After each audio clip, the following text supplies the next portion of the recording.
Hey everyone, it's Naomi and welcome to the Firecracker Department Aftershow. This is where the core team members come together and we reflect on past episodes that I've had when I get to talk to amazing women.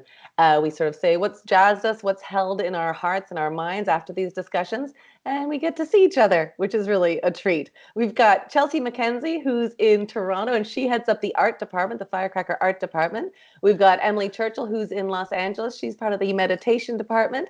We've got AJ Edmonds, who's doing content creation and brand department, and she's in Toronto, sometimes Los Angeles.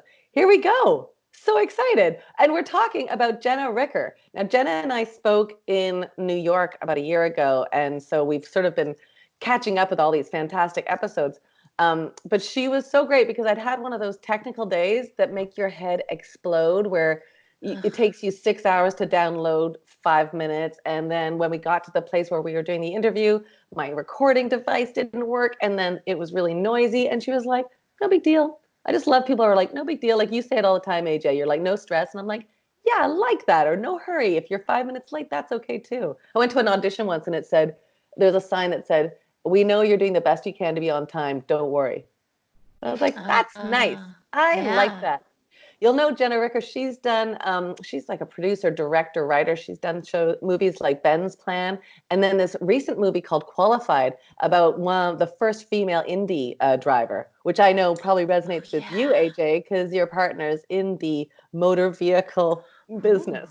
What resonated? Emily, tell me what resonated for you in this world. Biggest thing, terms of endearment. When she said that, and like my heart just melted. I'm like, I know, me too.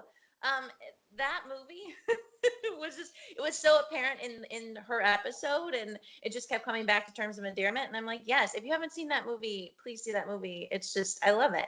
I don't know. That's all I have. That was my most thing. That's what huge letters, terms of endearment. But it really like sets the stage for her creative journey. Do you know what I mean? If that's resonating with you, like that's the kind of stuff that you're gonna make. Like I grew up, we watched SCTV, and so it's not a surprise that I'm in comedy. And her world is like terms of endearment. So she's got like heart in what she's doing. AJ, what do you think? I mean, I love hearing people that are working in the field that they knew that they were going to do when they were a kid. Mm-hmm. You know, she talked about going to the movie theater, and she was like, it's me. Yeah. I'm going to do that. And I was like, it's so true. Like, I remember when I was 7, my mother knew exactly what I was going to do with my career because I saw Oliver live in the West End of London. And at intermission, I was like, why would you leave? The magic is still in here. Why? And I wouldn't leave. I just sat there and stared up the stage until they came back. And I knew, like I knew as like a 7-year-old that I just wanted to work in the arts. Yeah. Chelsea, was that like that for you with art? Because I know you're a visual artist. I mean, yes and no. Like I definitely as a kid always was coloring and drawing and things like that, but grew up around people who had substantially more talent than I ever thought that I did in terms of visual art. So I never like really put any time or effort into learning it or pushing what I think is kind of working towards my craft now, I guess. Mm-hmm. But I think that like I started out drawing because I was just sitting there listening to the podcast and it was something to keep my hands busy while I was listening. So they're long. They're very long. Well, yeah. And I just like, it was kind of subconscious. Like I wasn't even really thinking about what I was doing while I was doing it until I looked down. I was like, oh, I'm drawing based on whatever you and the guest at the time were talking about. So yeah, that's so interesting because I feel like with Jenna's career, she's really like listened to the universe. You know what I mean? Like she's sort of been guided because she started as an actor. What else do you hold in your heart after my chat with Jenna? I think, what did she say? She wasn't, to kind of build off that, she wasn't willing to break down the walls for acting as much as she was for writing and directing. And that's kind of where she knew where her passion was going to shift from one to the other. I think that's interesting because a lot of the time, like AJ, you had talked about sitting in a theater and going, I know that that's what I want to do. And then maybe somewhere down the line, you see something that pushes it in a different direction. Sometimes we ignore that because we're so focused on, well, I thought I wanted to be an actor and now maybe I don't. Oh, I like that a lot. Yeah. So that was kind of like one of my bigger takeaways was just her being like, you know what? I'm not willing to break down the door for an acting role, but I'm willing to write this and push it and do something that maybe somebody else hasn't done before. So that was really good. AJ? Yeah, it's, the journey of growing up, because I don't think we ever stop until our life ends. Like, we're always growing and learning about ourselves. And to say that, like, exactly what you're going to do for your entire life as a kid, it might be a bit short-sighted, like, because you don't know what you're going to feel like when you're 30. Like, I am no different, I think, than any of us. I wanted to be an actor, and then I just became really good at producing. It was a skill I had. And, acknowledging where those boundaries lie in, where are you willing to dedicate that focus and energy? And one thing she talked about that just like, it's so true and it hits so close to home is about standing on set or sitting in a room and having to over justify yourself 1,000 times. Like, even though you've met this one person, 10 times, Yep. I'm going to say he. I don't want to be divisive, but in my experience, it is often the opposite sex goes, and sorry, what is your role? It's like, oh, no, you don't understand. I own this. Yeah. And to stand on set, I started building these tactics as a young AD and a producer on set, where I would actually show up in like the most androgynous outfit as possible, so that there was always kind of that, like, everyone knows I'm a girl, but I go by AJ.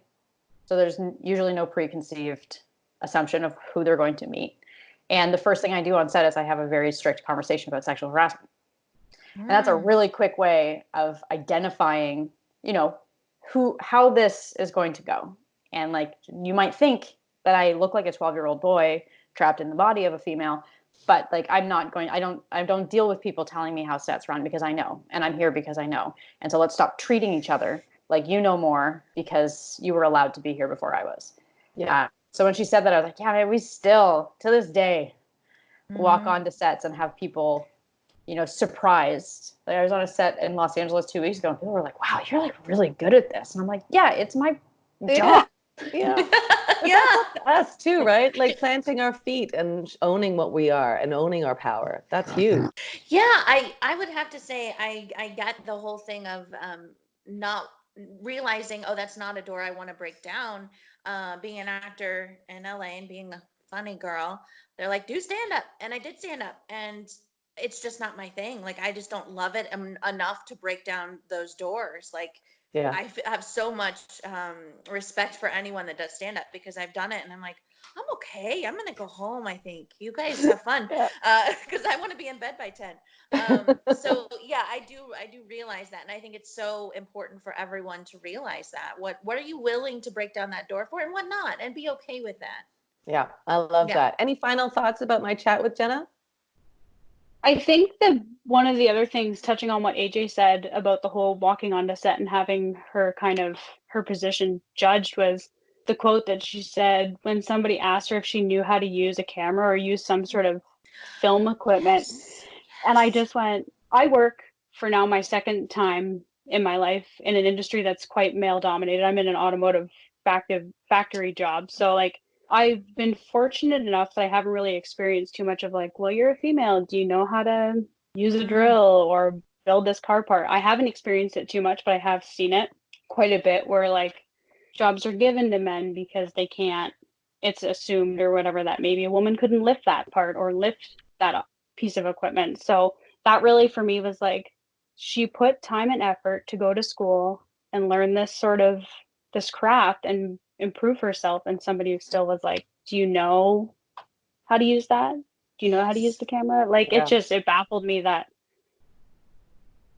like, you would question someone, you've seen what they're capable of. So Yeah. Thanks. Anyone else? Final thoughts? No, I just she's thought fantastic. it was great. Yeah. Yeah. Well, speaking of, I don't know, cars and owning your space, and speaking of soup, what kind of soup are you guys making? And if soup was your career, what would it look like? What's your project du jour?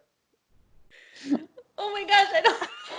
The best segue I've done so These far. segues, every time they get better. That was so Yeah. great. I know, now I'm thinking about soup. I can't talk about art. If your I don't know. career was a soup, what would be in it right now? AJ? Ooh, I'm a big fan of Alfaghettios. Yes. Yes. That was, just a little cocktail of Simple. everything. Yeah. I agree. That used to make my father nauseous. So all of this makes sense.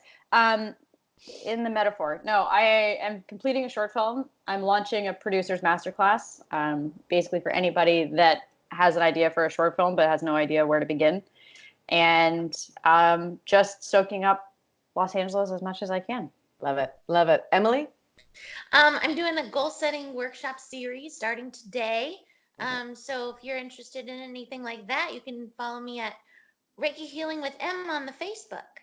Love it. How about you, Chelsea? Right now I'm just working on Firecracker art stuff. I had a fellow artist email me actually through Naomi and kind of touch base and see if she could help out in any way. So I think Love it. I'm coming up with a list for art promo day next month. And Great. I think I'm gonna work with her and see if we can work on some projects together. So Awesome. Excited to see how that art department grows. Yeah, I'm sort of in the in the soup shop right now. We've got like a lot of Ooh. writing projects. We're pitching a lot. We've got a couple of shows in development. So it's sort of it's a crock pot. I'm working on a crock pot of career right now, but I'm excited to share with you where they go.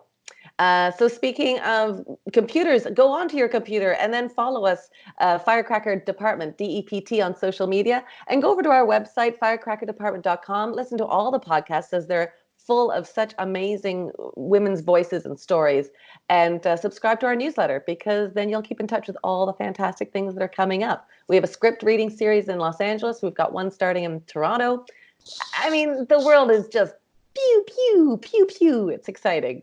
Thanks, everybody. We'll see you next time on the After Show. Bye.